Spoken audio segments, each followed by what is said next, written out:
ദൈവത്തെ അനുസരിക്കാതെ, ദൈവവചനത്തെ അംഗീകരിക്കാതെ, ദൈവത്തെ കീഴ്പ്പെടാതെ ഈ ലോകത്തിൽ ചിലതൊന്നും ചെയ്യുവാൻ കഴിയപ്പെടത്തില്ല. അവൻ കൂടെ ഉണ്ടെങ്കിലേ ചിലത് പൂർത്തീകരിക്കുവാൻ കഴിയപ്പെടത്തേയുള്ളൂ. നിങ്ങൾക്ക് ചിലത് പൂർണ്ണതയിലേക്ക് ചെന്നെത്തുവാൻ കഴിയപ്പെടത്തേയില്ല. ഇന്നലെ വരെയും ഒരുപക്ഷെ നിങ്ങളുടെ അറിവില്ലായ്മയുടെ മധ്യത്തിൽ നിങ്ങൾ ചെയ്തതിലൊക്കെ ദൈവം അദൃശ്യവാനായിട്ട് നിങ്ങളെ കൂടെ ഇരുന്നുവെങ്കിൽ, ദൈവം പുതിയത് തുടങ്ങാൻ ദൈവത്തിന്റെ പരിശുദ്ധാത്മാവ് ഒരു അവസരം നൽകുന്നു എങ്കിൽ, നീ പ്രാർത്ഥനയോടുകൂടി ദൈവത്തിന്റെ അനുവാദത്തോടുകൂടി ആരംഭിക്കുവാൻ മറക്കരുത്.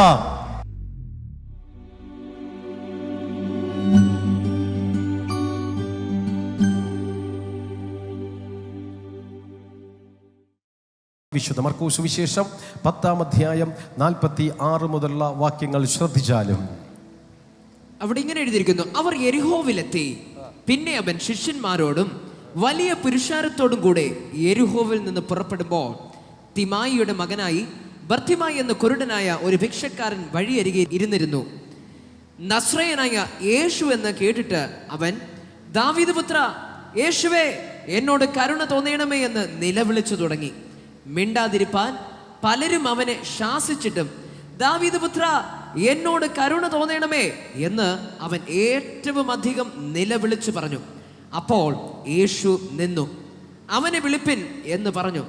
ധൈര്യപ്പെടുക, എഴുന്നേൽക്ക, നിന്നെ വിളിക്കുന്നു എന്ന് അവർ പറഞ്ഞു. ഇവിടെ യെരിഹോവിൽ ഒരു കുരുടൻ, അദ്ദേഹത്തെ കുറിച്ചാണ് വേഗത്തിൽ നിങ്ങളുടെ ശ്രദ്ധയിലേക്ക് ഞാൻ കൊണ്ടുവരുവാൻ ആഗ്രഹിക്കുന്നത്. അവൻ യെരിഹോവിലെത്തി. പിന്നെ അവൻ ശിഷ്യന്മാരോട് വലിയ പുരുഷാരത്തോടു കൂടി യെരിഹോവിൽ നിന്ന് പുറപ്പെടുമ്പോൾ അവൻ യെരിഹോവിലെത്തി. എന്താ യെരിഹോവിനെ കുറിച്ച് ഇങ്ങനെ എടുത്തു പറയാനുള്ള കാരണം? യെരിഹോ ശപിക്കപ്പെട്ട ഒരു പട്ടണമായിരുന്നു. ഒരു ശാപം ഏത് വിധത്തിൽ വന്നു കയറിയെന്ന് അറിയാൻ പാടില്ല. എങ്ങനെയോ ഒരു ശാപം വന്നു കയറി. നിങ്ങൾ ചിലരൊക്കെ പറയത്തില്ല, ഇത് ശാപം പിടിച്ച വീടാ, ഈ വീട്ടിൽ വന്നതിന് ശേഷമാണ് ആകെ പ്രശ്നം എന്നും പറഞ്ഞുകൊണ്ട് വീട് പോയി എത്രയോ പേർ മാറി താമസിക്കുന്നു, എത്രയോ പേർ വീട് അടച്ചിട്ടിരിക്കുന്നു, എത്രയോ പേർ വാടക വീടുകൾ മാറി മാറി മാറി മാറി പൊയ്ക്കൊണ്ടിരിക്കുന്നു. യെരിഹോ ശപിക്കപ്പെട്ട ഒരു പട്ടണമാണ്. യോശുവയുടെ പുസ്തകം 6-ാം അധ്യായത്തിൽ ആ ശാപത്തെക്കുറിച്ച് അവിടെ എഴുതിയിട്ടുണ്ട്. ചില വസ്തുക്കളുടെ മേൽ ശാപമുണ്ടെന്നാണ് ഞാൻ പറഞ്ഞു വരുന്നത്. ചില ഭവനങ്ങളുടെ മേൽ ശാപമുണ്ടെന്നാണ് ഞാൻ പറഞ്ഞു വരുന്നത്. യോശുവയുടെ പുസ്തകം 6-ാം അധ്യായം 17-ാമത്തെ വാക്യം: ഈ പട്ടണവും അതിലുള്ളതൊക്കെയും യഹോവയ്ക്ക് ശപഥാർപ്പിതമായിരിക്കുന്നു.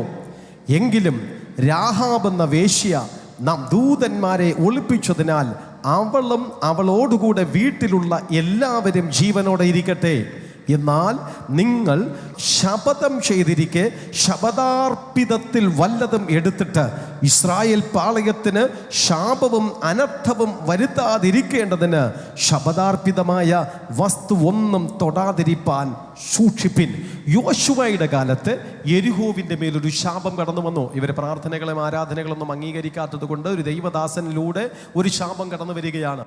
ഒരു ദൈവദാസനിലൂടെ അവിടെ മേൽ ഒരു ദോഷം അവിടേക്ക് കടന്നു വരുന്നു. എന്നാൽ യോശുവയുടെ പുസ്തകം 6-ാം അധ്യായം അതിൻ്റെ 1-ാമത്തെ വാക്യം മുതൽ എന്താണ് ശാപമെന്ന് എഴുതിയിട്ടുണ്ട്. എന്നാൽ യെരിഹോവിനെ ഇസ്രായേൽ മക്കളുടെ നിമിത്തം അടച്ചു ഉറപ്പാക്കിയിരിക്കുന്നു. ആരും പുറത്തിറങ്ങിയില്ല, അകത്ത് കയറിയതുമില്ല. യഹോവ യോശുവയോട് കൽപ്പിച്ചത്, ഞാൻ യെരിഹോവിനെയും അതിൻ്റെ രാജാവിനെയും യുദ്ധവീരന്മാരെ നിന്റെ കയ്യിൽ ഏൽപ്പിച്ചിരിക്കുന്നു. അത് അവർക്ക് ചുറ്റും നടന്ന് പ്രാർത്ഥിക്കാൻ പറഞ്ഞു. പ്രാർത്ഥിച്ച സമയത്തിലേക്ക് ആ പ്രദേശത്തെ പട്ടണത്തെ യോശുവ പിടിച്ചടക്കുന്നു. യോശുവയുടെ പുസ്തകം 6-ാം അധ്യായം 26-ാമത്തെ വാക്യത്തിൽ അക്കാലത്ത് യോശുവ ശപഥം ചെയ്തു. ഇതാണ് ശാപം: ഈ യെരിഹോ പട്ടണത്തെ പണിയുവാൻ തുനിയുന്ന മനുഷ്യൻ യഹോവയുടെ മുൻപാകെ ശപിക്കപ്പെട്ടവൻ. അവൻ അതിൻ്റെ അടിസ്ഥാനമിടുമ്പോൾ അവൻ്റെ മൂത്ത മകൻ നഷ്ടമിടും. ബേസ്മെൻറ്റിൻ്റെ പണി നടക്കുമ്പോൾ ഒരു മരണം നടക്കും. ഞാൻ ഒത്തിരി പ്രാർത്ഥനാ വിഷയങ്ങൾ പ്രാർത്ഥിച്ചപ്പോൾ അറിയും, വീട് പണി തുടങ്ങിയപ്പോൾ മരണം സംഭവിച്ചത്, വീട്ടിൽ കയറി താമസിച്ചപ്പോൾ മരണം സംഭവിച്ചത്. ഇങ്ങനെ ഒത്തിരി പ്രാർത്ഥനാ വിഷയങ്ങൾ കണ്ടിട്ടുണ്ട്, കേട്ടിട്ടുണ്ട്. കാരണം ജനങ്ങളുടെ ഇടയിൽ പ്രവർത്തിക്കുന്ന ആളാണല്ലോ ഞാൻ. ഇവിടെ അതിനോട് സാമ്യപ്പെടുത്തക്ക വിധത്തിൽ ഒരു പട്ടണത്തിൻ്റെ മേലൊരു ശാപം കിടക്കുകയാണ്. ബേസ്മെൻ്റ് ഇടുമ്പോൾ മരണം സംഭവിക്കും, ചെയ്യരുതെന്നാണ് അർത്ഥം. പക്ഷെ അങ്ങനെയാണെങ്കിൽ നമുക്ക് വീട് വയ്ക്കണ്ടേ? അങ്ങനെയാണെങ്കിൽ നമുക്ക് പട്ടണം പണിയണ്ടേ? അതിനെന്തായിരിക്കും വഴി? പക്ഷേ ഈ ശാപത്തെ, ആ വസ്തുവിൻ്റെ മേലുള്ള അവകാശത്തെ നമ്മൾ തിരിച്ചറിയണം. ആ കാലഘട്ടത്തിൽ ആ പട്ടണത്തിൻ്റെ മേലൊരു ശാപം വന്നപ്പോൾ കർത്താവ് പറഞ്ഞത്, അവൻ അതിൻ്റെ അടിസ്ഥാനമിടവൻ്റെ മൂത്ത മകൻ നഷ്ടപ്പെടും. അടുത്ത് അതിൻ്റെ കതക് തൊടുക്കുമ്പോൾ ഇളയവനും നഷ്ടപ്പെടും. തീർന്നില്ല. ബേസ്മെന്റ് പേ ചെയ്തു, മരണം സംഭവിച്ചു. മരണം സംഭവിച്ചതിന് ശേഷം വീണ്ടും അഡ്ജസ്റ്റ് ചെയ്ത് വീണ്ടും അടുത്ത പണി അങ്ങോട്ട് ആരംഭിച്ചു. വീടിൻ്റെ കതക് തൂക്കുന്ന സമയത്തിൽ രണ്ടാമത് വീണ്ടും മരണം നടക്കും. ഇതിൻ്റെ മേലൊരു ശാപമുണ്ട്. ഈ ശാപം തീർക്കാതെ, ഈ ശാപത്തിനൊരു പരിഹാരം വരുത്താതെ നീ ഇവിടെ പണിയരുത്. അതാണ് കുറ്റിയടിക്കുന്നതിന് പകരമായിട്ട് കല്ലിടിയിൽ എന്ന് പറയപ്പെടുന്ന ശുശ്രൂഷയ്ക്ക് വളരെയധികം പ്രാതിനിധ്യം ബൈബിൾ കൊടുത്തിരിക്കുന്നത്. ചുമ്മാ ഓടിച്ചെന്ന് നീ ചന്തയിൽ പോകും പോലെ ചെന്ന് വെട്ടി നുറുക്കിയച്ചല്ല, അത് മരണകാലം വരെ നിനക്ക് അവിടെ താമസിക്കാനുള്ളതാണ്. നിന്റെ ഐശ്വര്യവും അനുഗ്രഹവും നന്മയും അവിടെ സംഭവിക്കേണ്ടതാണ്. അവിടെ ഏതെങ്കിലും വിധത്തിലല്ല വീട് പണി ആരംഭിക്കേണ്ടത്. പണി ആരംഭിക്കുമ്പോൾ ആരംഭിക്കേണ്ടുന്ന വിധത്തിൽ പ്രാർത്ഥനക്കാരനെ കൊണ്ടുവന്ന് പ്രാർത്ഥിച്ച് ഹല്ലേലൂയ സമർപ്പിച്ച് അതിൻ്റെ മേൽ എന്തെങ്കിലും ശാപങ്ങളോ ദോഷങ്ങളോ ഉണ്ട് എങ്കിൽ അതെല്ലാം ശാസിച്ച് മാറ്റിയതിന് ശേഷം ക്രിസ്തുവാകുന്ന മൂലക്കല്ലിനെ ആമീന ഭവനത്തിലേക്ക് വിളിച്ചു വരുത്തി ആ ക്രിസ്തുവാകുന്ന സാന്നിധ്യത്തെ നമ്മൾ അതിലേക്ക് ക്ഷണിച്ചു വരുത്തി ആമീൻ ഒരു വിശുദ്ധീകരണം നടന്നതിന് ശേഷമാണ് അവിടെ പണി ആരംഭിക്കേണ്ടത്. എന്നാൽ യോശുവ ഇത് വെളിപ്പെടുത്തി ഈ വസ്തുവിൻ്റെ മേലൊരു കുഴപ്പമുണ്ടെന്ന് പറഞ്ഞിട്ട് അതിനെ അംഗീകരിക്കാതെ ഒരു രാജാവ് പണി ആരംഭിച്ചു. 1 രാജാക്കന്മാരുടെ പുസ്തകം 16-ാം അധ്യായം 34-ാമത്തെ വാക്യം നമ്മൾ വായിക്കുന്ന സമയത്തിൽ 1 രാജാക്കന്മാർ 16-ാം അധ്യായം 34, അവൻ്റെ കാലത്ത് ബഥേന്യനായ ഹീയേൽ യെരിഹോ പണിതു. യഹോവ നൂന്റെ മകനായ യോശുവ മുഖാന്തരം അരുളി ചെയ്ത വചനപ്രകാരം അതിൻ്റെ അടിസ്ഥാനമിട്ടപ്പോൾ അവന് അബീറാം എന്ന മൂത്ത മകനും അതിൻ്റെ പടിവാതിൽ വെച്ചപ്പോൾ ശഗൂബു എന്ന ഇളയ മകനും നഷ്ടം വന്നു. 2 മക്കൾ മരിച്ചു. ഒരു രാജാവ് അദ്ദേഹത്തിൻ്റെതായിട്ടുള്ള അഹങ്കാരം ഉപയോഗിച്ച് അനുസരണക്കേട് കാണിച്ചു. എൻ്റെ പണം, എൻ്റെ പദവി, എൻ്റെ ധൈര്യം, എൻ്റെ സ്ഥാനമാനങ്ങൾ, എൻ്റെ അംഗീകാരങ്ങൾ, ഞാനിപ്പോൾ ഒരു പ്രാർത്ഥനക്കാരനെ വിളിച്ച് പ്രാർത്ഥിക്കാതെ ഒരു വീട് വെച്ചാൽ ഇനിയിപ്പോൾ എന്തെങ്കിലും കുഴപ്പം വരുമോ ഇല്ലേ നോക്കട്ടെ. ഇവരൊക്കെ ചുമ്മാ പറയുന്നേന്നേ, അതിലൊന്നും കാര്യമില്ലെന്നേ, ഞാനിപ്പോൾ പണിയാൻ പോവുകയാണ് എന്ന് പറഞ്ഞിട്ട് അവൻ അതിന് അടിസ്ഥാനമിട്ടപ്പോൾ 1-ാമത്തെ മകൻ മരിച്ചു. എന്നിട്ട് നിർത്തിയില്ല. മരണമൊക്കെ സ്വാഭാവികമാണ്, സാധാരണയായിട്ട് സംഭവിക്കുകയാണ്. അതുകൊണ്ട് ഞാൻ അതിനെക്കുറിച്ചൊന്നും ചിന്തിക്കേണ്ട ആവശ്യകതയില്ല, ഞാൻ ഇനിയും പണിയും. അവൻ വീണ്ടും അതിനെ പണിത് കട്ടളയെടുത്ത് വയ്ക്കേണ്ട സ്ഥലത്ത് അവൻ സ്ഥാപിച്ചപ്പോൾ 2-ാമത്തെ മകനും മരിച്ചു. അന്ന് അവന് മനസ്സിലായി, ദൈവത്തെ അനുസരിക്കാതെ, ദൈവവചനത്തെ അംഗീകരിക്കാതെ, ദൈവത്തെ കീഴ്പ്പെടാതെ ഈ ലോകത്തിൽ ചിലതൊന്നും ചെയ്യുവാൻ കഴിയപ്പെടത്തില്ല. അവൻ കൂടെ ഉണ്ടെങ്കിലേ ചിലത് പൂർത്തീകരിക്കുവാൻ കഴിയപ്പെടത്തേയുള്ളൂ. ആത്മാവിൽ ഞാൻ വിളിച്ചു പറയട്ടെ, എൻ്റെ ദൈവം കൂടെയില്ലാതെ ചിലത് നിങ്ങൾക്ക് പൂർത്തീകരിക്കുവാൻ കഴിയത്തില്ല. നിങ്ങൾക്ക് ചിലത് പൂർണ്ണതയിലേക്ക് ചെന്നെത്തുവാൻ കഴിയപ്പെടത്തേയില്ല. ഇന്നലെ വരെയും ഒരുപക്ഷെ നിങ്ങളുടെ അറിവില്ലായ്മയുടെ മധ്യത്തിൽ നിങ്ങൾ ചെയ്തതിലൊക്കെ ദൈവം അദൃശ്യവാനായിട്ട് നിങ്ങളെ കൂടെ ഇരുന്നുവെങ്കിൽ ഇന്ന് നിങ്ങൾ കേട്ടുകൊണ്ടിരിക്കപ്പെടുമ്പോൾ നിനക്ക് ദൈവം പുതിയത് തുടങ്ങാൻ, ഒരു വീട് പണി ആരംഭിക്കുവാൻ ദൈവത്തിന്റെ പരിശുദ്ധാത്മാവ് ഒരു അവസരം നൽകുന്നു എങ്കിൽ നീ പ്രാർത്ഥനയോടുകൂടി, ദൈവത്തിന്റെ അനുവാദത്തോടുകൂടി, ദൈവത്തിന്റെ അനുഗ്രഹത്തോടുകൂടി ആരംഭിക്കുവാൻ മറക്കരുത്. സ്തോത്രം. പക്ഷെ ഒരു ചെറിയ സംരംഭമായിരിക്കും, പക്ഷെ എങ്കിലും ദൈവത്തിന്റെ അനുഗ്രഹത്തോടുകൂടി ചെയ്യണം. ഇവിടെ നീ ചെയ്യരുത് എന്ന് പറഞ്ഞിടത്ത് അതിനൊരു തീർപ്പ് കൽപ്പിക്കാതെ, അതിനൊരു പരിഹാരം വരുത്താതെ മറ്റൊരാൾ ചെയ്തപ്പോൾ ആ ശാപം പരിണമിച്ചു. എന്നാൽ ഉള്ള കാലം യെരിഹോവിൽ പണിയാതിരിക്കാൻ പറ്റുമോ? അത് തീർക്കണ്ടേ, ആ ദോഷങ്ങൾ മാറണ്ടേ, ആ തടസ്സങ്ങൾ മാറണ്ടേ.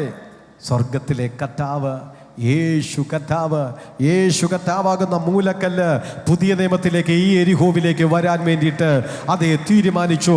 അതാണ് നമ്മൾ വായിച്ചത്, അവൻ യെരിഹോവിലെത്തി. ഇപ്പോ യെരിഹോവിലേതായിട്ടുള്ള ആ സ്ഥിതി എന്താണെന്ന് ചോദിച്ചു കഴിഞ്ഞാലിട്ട് എല്ലാവർക്കും അവിടെ പോകാൻ പേടിയാണ്. യെരിഹോവിലെ ഒരു നമ്മാട്ടിയെടുത്ത് വെട്ടാൻ എല്ലാവർക്കും പേടിയാണ്. ഒരു കൺസ്ട്രക്ഷനും അവർക്ക് ചെയ്യാനായിട്ടുള്ള ധൈര്യമില്ല. കാരണം അനേകർ ഇത് അനുഭവിച്ചു. ആകയാൽ എല്ലാ കാലഘട്ടത്തിലും ഇതുപോലെ കിടക്കണം എന്നാഗ്രഹിക്കുന്ന അനുഭവത്തിലല്ല. ഇതിനൊരു മാറ്റം വരണം എന്നുള്ളത് വളരെ വളരെ വളരെ അത്യന്താപേക്ഷിതമായിരിക്കുന്ന ആമേൻ അനുഭവമായിരിക്കുന്നു. ഏലിയാവിൻ്റെ കാലഘട്ടത്തിലും അത് തന്നെയായിരുന്നു, എലീശായുടെ കാലഘട്ടത്തിലൊക്കെ. 2 രാജാക്കന്മാരുടെ പുസ്തകം 2-ാം അധ്യായം 6-ാം വാക്യം. ഏലിയാവ് അവനോട്, നീ ഇവിടെ താമസിച്ചുകൊള്ളുക, യഹോവ എന്നെ യോർദാനിലേക്ക് അയച്ചിരിക്കുന്നു എന്ന് പറഞ്ഞു. അതിനവൻ, യഹോവയാണ് നിന്റെ ജീവനെ, ഞാൻ നിന്നെ വിടുകയില്ല എന്ന് പറഞ്ഞ് അവനെ അവിടെ നിന്ന്. അതിൻ്റെ മുമ്പിലത്തെ വാക്യത്തിൽ 5-ാം വാക്യത്തിൽ കാണാൻ കഴിയും, ദൈവം എന്നെ യെരിഹോവിലേക്ക് അയച്ചിരിക്കുന്നു.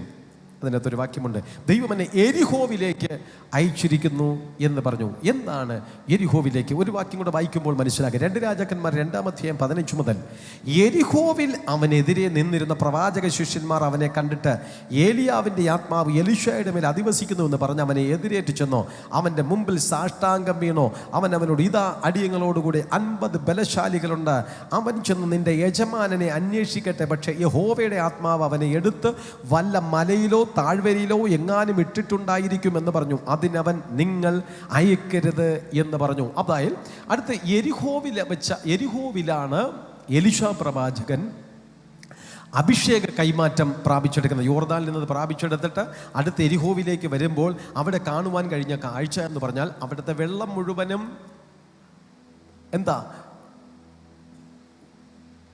നാശമായിട്ടിരിക്കുന്നു. ആ പ്രദേശം മുഴുവനും ഗർഭനാശത്തിന് അടിമപ്പെട്ടിരിക്കുന്നു. ഒത്തിരി വ്യക്തികളിൽ, എരിഹോവിലുള്ള വ്യക്തികളിൽ കുഞ്ഞുങ്ങൾ ജനിക്കുന്നു, പക്ഷേ മുതിർന്ന് കിട്ടുന്നില്ല, അബോഷനായി പോകുന്നു, ഹാർട്ട് ബീറ്റ് ഇല്ലാണ്ടായി പോകുന്നു. ജനിച്ച കുഞ്ഞുങ്ങൾ തന്നെ മരിച്ചു പോകുന്നു. ഇങ്ങനെ ശാപം പിടിച്ച ആ പട്ടണത്തിൻ്റെ മധ്യത്തിലേക്ക് സ്തോത്രം ഇതാ ഒരു അനുസരണക്കേടുകൂടെ കാണിക്കുകയാണ് ദൈവം. യെരിഹോവിൽ നിന്ന് സ്തോത്രം തൻ്റെ ഭക്തനായിരിക്കുന്ന ഏലിയാവിനെ എടുത്തുകൊണ്ട് പോയപ്പോൾ ബലശാലികളായിരിക്കുന്ന 50 പേര് എന്ന് പറഞ്ഞിട്ട്, ഞങ്ങൾ ഈ ദൈവദാസനെ ഇവിടെ എവിടെയെങ്കിലും അവൻ്റെ ഡെഡ് ബോഡിയെങ്കിലും കിട്ടുപോയില്ലേ എന്ന് നോക്കട്ടെ. ഒന്നും മനസ്സിലാകുന്നില്ല നിങ്ങൾക്ക്, ഞാൻ പറഞ്ഞു തരാം. ദൈവത്തിൻ്റെ ദാസൻ പറഞ്ഞു വേണ്ട, അവർ പറഞ്ഞു വേണം. അനുസരണക്കേട്. അവർ പോയി യെരിഹോവിൽ മുഴുവനും തപ്പിയിട്ട് ഒരിടത്തുനിന്നും ഏലിയാവിൻ്റെതായിട്ടുള്ള ഡെഡ് ബോഡി കിട്ടിയില്ല. കാരണം ദൈവം ഡയറക്റ്റ് എടുത്തുകൊണ്ട് പോയതായിരുന്നു ഏലിയാവിനെ. ആകയാൽ ശപിക്കപ്പെട്ട ഒരു പട്ടണമെന്നാണ് ഞാൻ പറഞ്ഞതിൻ്റെ അർത്ഥം.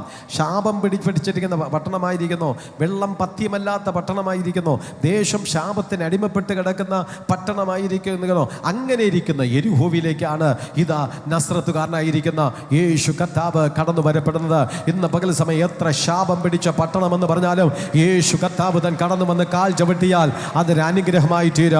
മനുഷ്യരായവർ കരങ്ങളെ അടിച്ച് ദൈവത്തിന് നന്ദി അർപ്പിക്കുക. എൻ്റെ നാഥൻ അവിടേക്ക് കടന്നു വരുന്നുവെങ്കിൽ, എൻ്റെ കർത്താവ് അവിടേക്ക് കടന്നു വരുന്നുവെങ്കിൽ, ആ ശാപത്തെ മാറ്റിയിട്ട്, ആ ബന്ധനത്തെ മാറ്റിയിട്ട്, ആ കുരുക്കിനെ മാറ്റിയിട്ട്, ആ സ്വർഗത്തിലെ ദൈവം ആ പട്ടണത്തെ അനുഗ്രഹിക്കുവാൻ, ആ വസ്തുവിനെ അനുഗ്രഹിക്കുവാൻ, ആ പ്രദേശത്തെ അനുഗ്രഹിക്കുവാൻ എൻ്റെ ദൈവം ശക്തനായിരിക്കുന്ന ദൈവമാണ്. ഗർഭനാശം പിടിച്ച പട്ടണം, കള്ളന്മാരും കൊള്ളക്കാരും മാത്രം അധിവസിക്കുന്ന പട്ടണം. നിങ്ങൾക്കറിയാമല്ലോ, യെരൂശലേമിൽ നിന്ന് ഒരുവൻ യെരിഹോവിലേക്ക് കടന്നുപോയപ്പോൾ കള്ളന്മാരുടെ പിടിയിലകപ്പെട്ടു. എന്ന് വെച്ചാൽ കള്ളന്മാർ കൂട്ടമായി താമസിക്കുന്ന പട്ടണമാണ് യെരിഹോ. ഇവിടെ ഇതാ കുറെ കുരുടന്മാരും പിച്ചക്കാരും മാത്രം. ഒരൊറ്റ വ്യക്തി പോലും അവിടെ നിന്ന് രക്ഷപ്പെടത്തില്ല. ഒറ്റ വ്യക്തി പോലും സാമ്പത്തികമായോ മാനസികമായോ വിദ്യാഭ്യാസപരമായോ ആത്മീകമായോ മുന്നേറാത്ത ശപിക്കപ്പെട്ട പട്ടണത്തിലേക്ക് നസ്രത്തുകാരനായിരിക്കുന്ന യേശു കർത്താവ് താനിതാ കടന്നു പോകുന്ന ഭാഗമാണ് നമ്മൾ വായിച്ചത്. അവിടെ വായിച്ചത് എങ്ങനെയാണ്? അവൻ യെരിഹോവിലെത്തി. ഇപ്പോൾ ആരും പോകാത്തിടത്ത് ആര് പോയി? യേശു പോയി. നിന്റെ വീട് ശപിക്കപ്പെട്ടതെന്ന് പറയുമ്പോൾ അവിടെ യേശു വന്ന് കാല് ചവിട്ടിക്കഴിഞ്ഞാൽ ആ ശാപം അനുഗ്രഹമാകും. ഇതാ കുരുടന്മാർ മാത്രമുള്ള, ഭിക്ഷക്കാർ മാത്രമുള്ള, പിടിച്ചുപറിക്കാർ മാത്രമല്ല, കള്ളന്മാർ മാത്രമുള്ള, ഗർഭനാശം മാത്രമുള്ള, പ്രൈസ് ദി ലോർഡ്, ശുദ്ധജലം നല്ലായിട്ട് ഇല്ലാണ്ടിരിക്കുന്ന, ആരും പോകാൻ മടിക്കുന്ന ആ യെരിഹോവിലേക്ക് ആരും വിളിക്കാതെ യേശു കർത്താവ് താൻ കടന്നു പോകുകയാണ്. എന്തിനാണ്? പിതാവായ ദൈവ യോശുവയുടെ കാലഘട്ടത്തിൽ കടന്നു വന്ന ഒരു ശാപത്തെ പൊട്ടിക്കുവാൻ വേണ്ടിയിട്ട് നാസ്രത്തുകാരനായിരിക്കുന്ന യേശുവിനെ ആ പട്ടണത്തിലേക്ക് അയക്കുന്നു. യേശു കർത്താവ് ആ ശാപത്തെ പൊട്ടിക്കുവാൻ എന്ന് പറഞ്ഞാൽ, ഇനി ഇവിടെ വീട് പണിയണം, ഇനി ഈ പട്ടണം പണിയണം, ഇവിടെ ഇനി കട്ടള വയ്ക്കണം, ഇവിടെ ഇനി മൂലക്കല്ല് സ്ഥാപിക്കണം, ഇവിടെ ഇനി ബേസ്മെന്റ് ഉണ്ടാകണം ഇതിനു വേണ്ടിയിട്ട് അതിന് തൊട്ട് മുന്നോടിയായിട്ട് തൃത്വത്തിൽ മൂന്നാമനായിരിക്കുന്ന കൃത്വത്തിൽ രണ്ടാമനായിരിക്കുന്ന യേശു കർത്താവ് താൻ ഇതാ ആ പട്ടണത്തിലേക്ക് നേരെ കടന്നു പോകുന്നു. ആ കടന്നു പോകുന്ന സമയത്തിൽ ഒരു ചരിത്രം കൂടെ, രാഹാബ് എന്ന വേശ്യയുടെ കുടുംബത്തെ ദൈവം അനുഗ്രഹിച്ചു. അതെന്തിനാ?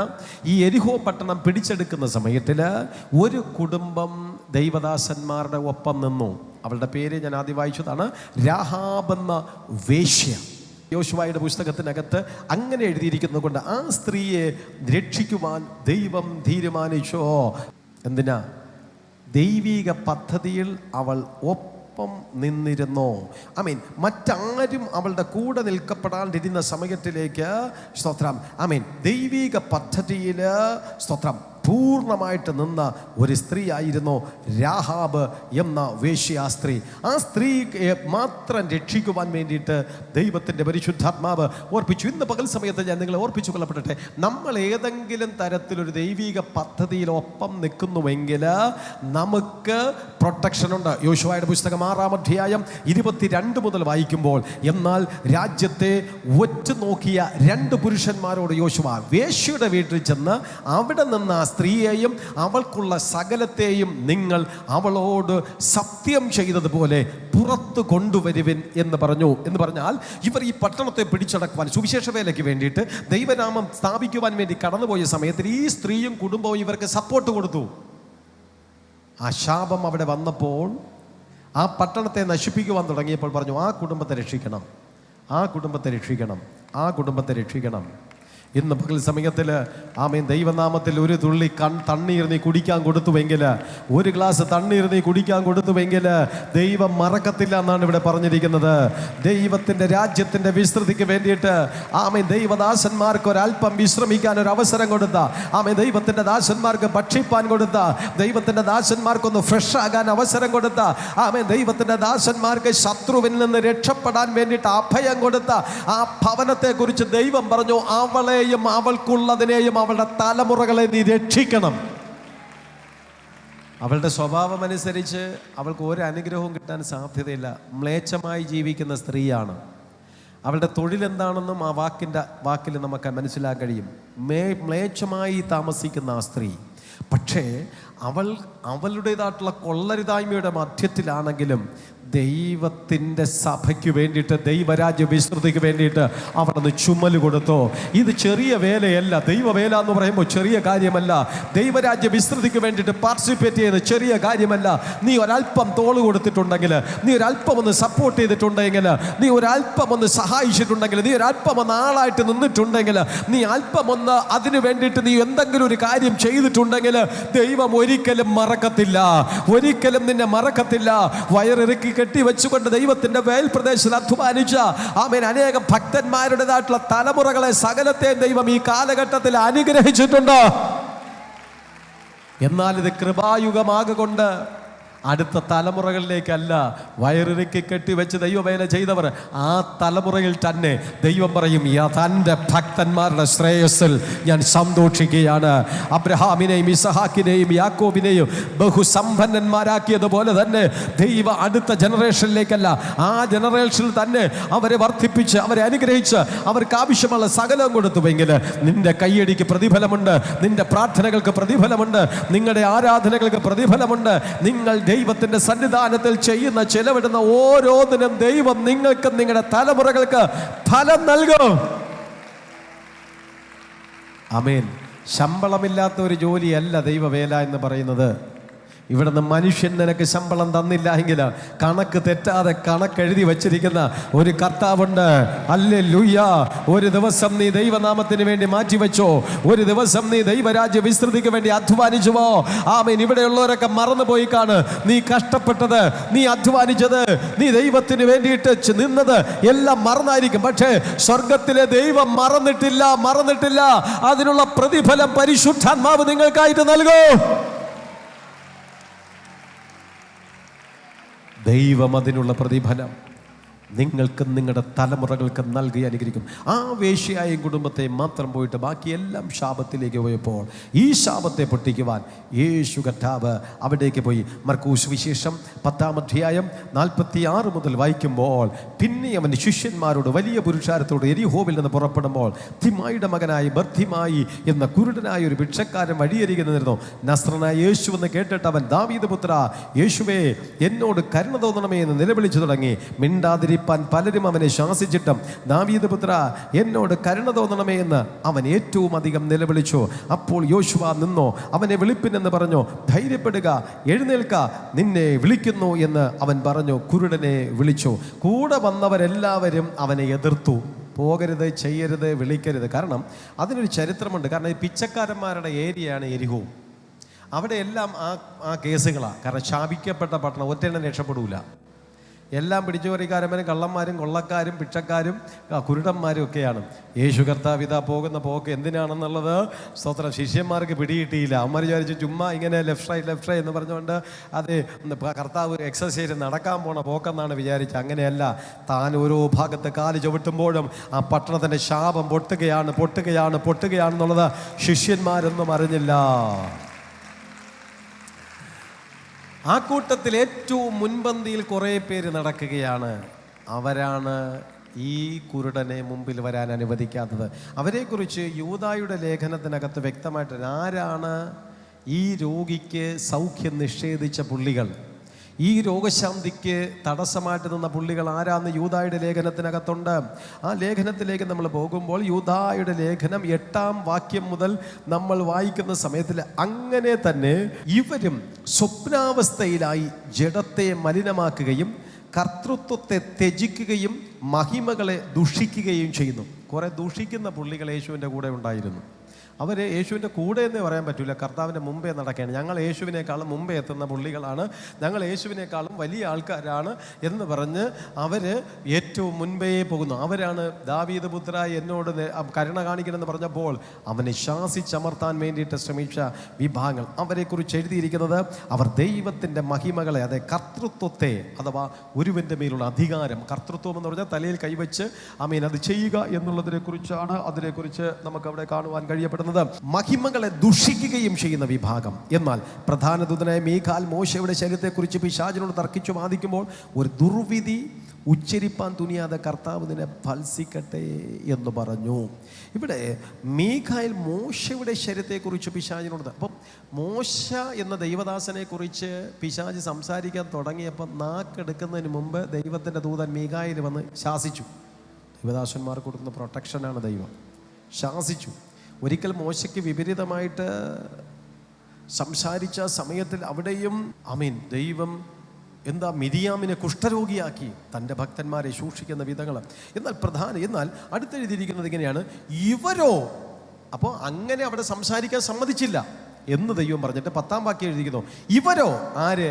ഈ മുന്നടക്കാരെന്നർ, ഈ ദുഷിക്കുന്ന ആൾക്കാരെ കുറിച്ച് പറഞ്ഞു. ഇവരോ തങ്ങളറിയാത്തതെല്ലാം ദുഷിക്കുന്നു, അറിയൂടാത്ത എല്ലാം ദുഷിക്കുന്നു. ബുദ്ധിയില്ലാത്ത മൃഗങ്ങളെപ്പോലെ സ്വാഭാവികമായി ഗ്രഹിക്കുന്നവരാകയാൽ ഒക്കെയും തങ്ങളെ തന്നെ വഷളാക്കുന്നു. സ്വന്തമായിട്ട് അവർ വഷളാക്കുന്നു. അവർ കയ്യോ കഷ്ടം, അവർ കൈയിൻ്റെ വഴിയിൽ നടക്കുകയും കൂലി കൊതിച്ച ബിലയാമിൻ്റെ വഞ്ചനയിൽ തങ്ങളെ തന്നെ ഏൽപ്പിക്കുകയും കോരഹിൻ്റെ മത്സരത്തിൽ നശിച്ചു പോവുകയും ചെയ്യുന്നു. കൈയിൻ്റെ വഴി എന്ന് പറഞ്ഞാൽ എന്താ? കൈയിൻ്റെ വഴി എന്ന് പറഞ്ഞാൽ ഹാബേൽ നന്നായിട്ട് ആത്മാവിൽ ആരാധിച്ചു. കൈയിന് ഒരു സഹിക്കാൻ പറ്റില്ല. അവൻ്റെ ആട്ടവും പാട്ടവും കയ്യടിയും പ്രാർത്ഥനയും സഹിക്കാൻ വയ്യ. മുറിവി ലാസ്റ്റിൽ ഗതിയില്ല എന്ന് കണ്ടപ്പോൾ ഒരു കമ്പെടുത്ത് ഒരൊറ്റ അടി തലയ്ക്ക്. എന്തിനാ? നീ മരിച്ചാലും കുഴപ്പമില്ല, നീ ആരാധിക്കരുത്. അപ്പോൾ ദൈവം പറയുന്നത്, മുന്നടക്കാരെന്ന് പറയുന്നവരും യേശു കർത്താവിൻ്റെ അനുഗ്രഹത്തിലേക്ക് ഒരു കുരുടൻ ചെന്ന് സൗഖ്യം പ്രാപിക്കാൻ ആഗ്രഹിച്ചപ്പോൾ അവനെ ചെറുത്ത, അവനെ തടസ്സപ്പെടുത്തിയ വിഭാഗങ്ങൾ എന്ന് പറഞ്ഞാൽ കായീൻ്റെ തലമുറക്കാരാണ്. ആരാധന ഇഷ്ടപ്പെടാത്തവരാണ്, പ്രാർത്ഥന ഇഷ്ടപ്പെടാത്തവരാണ്, പരിശുദ്ധാത്മാവിൻ്റെ പ്രവർത്തികൾ ഇഷ്ടപ്പെടാത്തവരാണ്, അതിന് വിപരീതമായിട്ട് നിൽക്കുന്നവരാണ്. ഇന്ന് പകൽ സമയത്തിൽ ദൈവജനമേ, ആമേൻ, പലരും നിന്നെ ചെറുത്തിട്ടും പലരും നിന്നെ തടസ്സപ്പെടുത്തിയിട്ടും അതിലൊന്നും വീണു പോകാതെ പോകാതെ വണ്ണ യേശു കർത്താവിൻ്റെ പുറകെ നിനക്ക് പോകാൻ മനസ്സുണ്ട് എങ്കിൽ യേശു നിന്റെ ശാപത്തെ മാറ്റും. യെരിഹോവിനെ അനുഗ്രഹിക്കപ്പെട്ട ഒരു പട്ടണമാക്കി ദൈവം മാറ്റി. യെരിഹോവിൽ അത്ഭുതങ്ങൾ നടന്നോ, യെരിഹോവിൽ വിടുതലുകൾ നടന്നോ, യെരിഹോവിൽ വീര്യപ്രവർത്തികൾ നടന്നോ? അങ്ങനെയാണ് എങ്കിൽ ഇനി കട്ടള വച്ചാൽ ദോഷം വരത്തില്ല, ഇനി ബേസ്മെന്റ് ഇട്ടാൽ ദോഷം വരത്തേയില്ല. ഇന്നലെ വരെയും പിശാച് നിന്നെ ആ വിധത്തിൽ അടക്കി വാണിരുന്നുവെങ്കിൽ ക്രിസ്തു നിന്റെ വസ്തുവിൽ വന്നാൽ, ക്രിസ്തു നിന്റെ ഭവനത്തിൽ വന്നാൽ, ക്രിസ്തു നിന്റെ നാട്ടിൽ വന്നാൽ ആ നാട് അനുഗ്രഹമാണ്. യെശയ്യാവ് 28:15 ഞങ്ങൾ മരണത്തോട് സഖ്യതയിലും പാതാളത്തോട് ഉടമ്പടി ചെയ്തിരിക്കുന്ന പ്രവഹിക്കുന്ന ബാധയെ ആക്രമിക്കുമ്പോൾ അത് ഞങ്ങളുടെ അടുക്കൽ വരികയില്ല. ഞങ്ങൾ ഭോഷ്കിനെ ശരണമാക്കി വ്യാജത്തിൽ ഒളിച്ചു വച്ചിരിക്കുന്നു നിങ്ങൾ പറഞ്ഞുവല്ലോ. അതുകൊണ്ട് യഹോവയായ കർത്താവ് ഇപ്രകാരം അരുളിച്ചെയ്യുന്നു, ഇതാ ഞാൻ സിയോനിൽ ഉറപ്പുള്ള അടിസ്ഥാനമായിട്ട് ശോധന ചെയ്ത കല്ലും വിലയേറിയ മൂലക്കല്ലും. ഒരു ശോധന ചെയ്ത കല്ല്, പ്രവഹിക്കുന്ന ബാധയെ ചെറുക്കുവാൻ ശോധന ചെയ്ത കല്ല്, മിനുക്കിയ കല്ല്.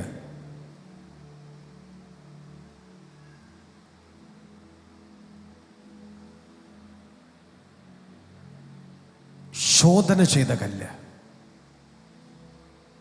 യേശുവിന് നിന്നെ ശോധന ചെയ്യാൻ കഴിയും. യേശുവിന് നിന്നെ മിനുക്കാൻ കഴിയും. യേശുവിന് നിന്നെ പുതിയതാക്കാൻ കഴിയും. ആ ക്രിസ്തുവിന് നിങ്ങളുടെ സകല പ്രവഹിക്കുന്ന ബാധകളെ മാറ്റുവാൻ ഒരു മൂലക്കല്ലായി നിന്റെ കൂടെ ഇരിക്കുവാൻ കഴിയും. നിന്റെ ഭവനത്തിൻ്റെ മൂലക്കല്ല്, നിന്റെ കുടുംബത്തിൻ്റെ മൂലക്കല്ല് അത് യേശുവത്രേ.